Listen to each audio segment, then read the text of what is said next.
I know his heart. I know he does everything every day with good intentions and for the right reasons. And he's been following the progress of this project ever since it started. I think he drives through here about every morning and makes sure he checks out the progress. Please welcome our Deputy Principal Chief, Mr. Brian Warner.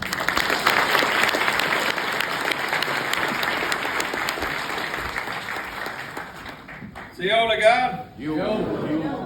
What a wonderful day it is today. That thanks be to God for each and every one of you here, for the movement that is with us today. And just to give you an idea of how special this place is I remember as a kid driving through here so many times. This community has always been with me. It's always been with each and every one of you. If you call yourself a proud member of this community, can you wave your hands and let's give them a round of applause, please?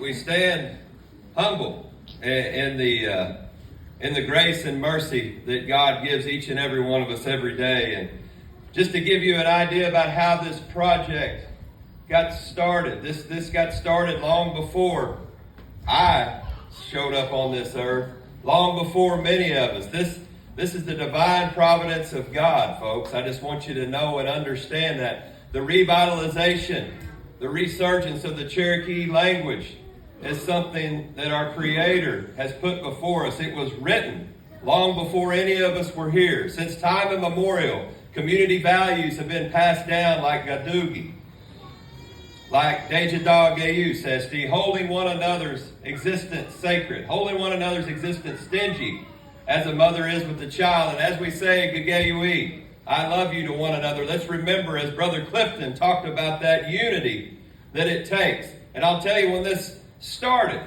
we sat right here in the buildings that were here long before this building were here. We come together as a group, as a community, as individuals from the Cherokee Nation, individuals from this community, individuals from the construction world, and we prayed before we started to plan, because we know we have great plans in all of our minds, but we know that the Lord guides our steps. And let us remember that He will continue to guide our steps. I want you to think about those individuals that were a part of this community that are no longer with us, but their spirit is here. Counselor Teehee was talking, and I were talking about Bonnie Kirk. Think about that family and what it meant and what they continue today to do for this community, for the language and different things. A guy that was like a brother to me, Keith McCoy.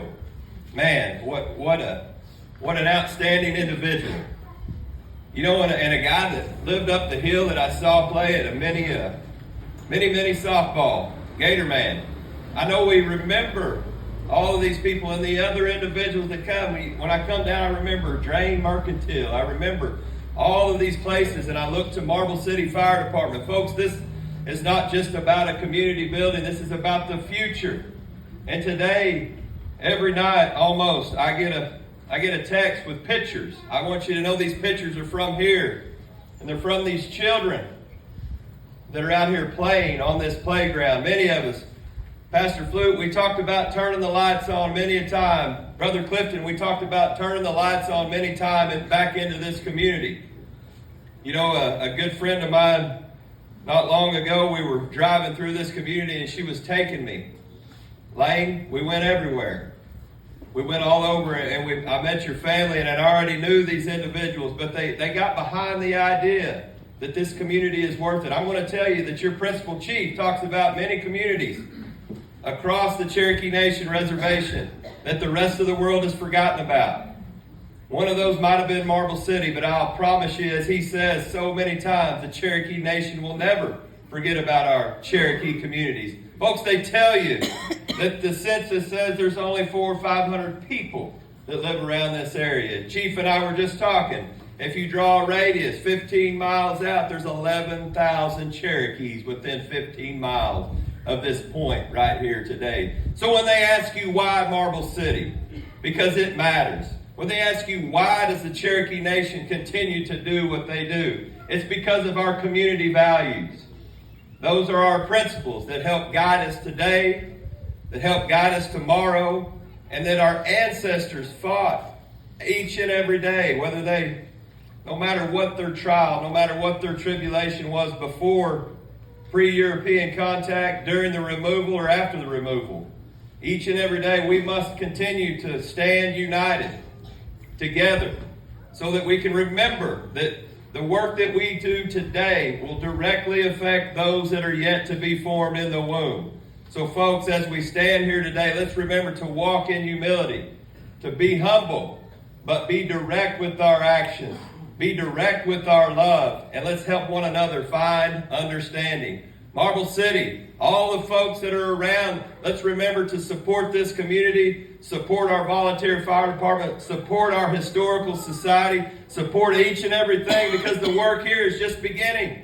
It's not done. When we think about saving that precious Cherokee language, I know there's so many Cherokee speakers that live here, and there's so many of us that may not speak the language, but we love it. Each and every day we live to make sure that there's a chance that some child out there can understand what it is to live as a traditional Cherokee in the 21st century, folks. I want you to think about that.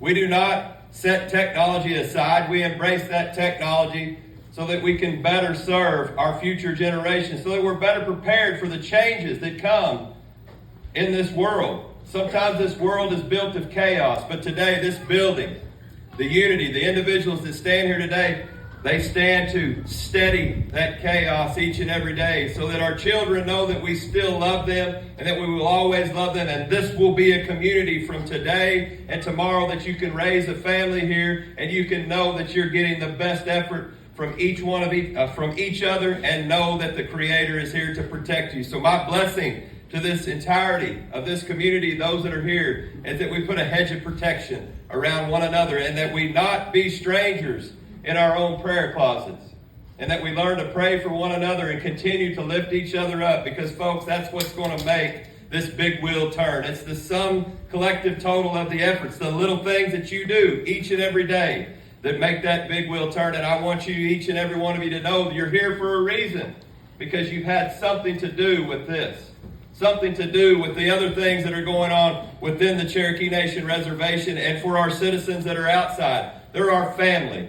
And this right here is something that is a beacon of hope. Wadon, thanks be to God. Let's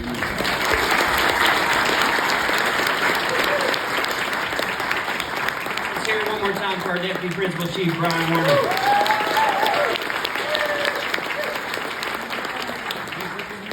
Thank you, Deputy.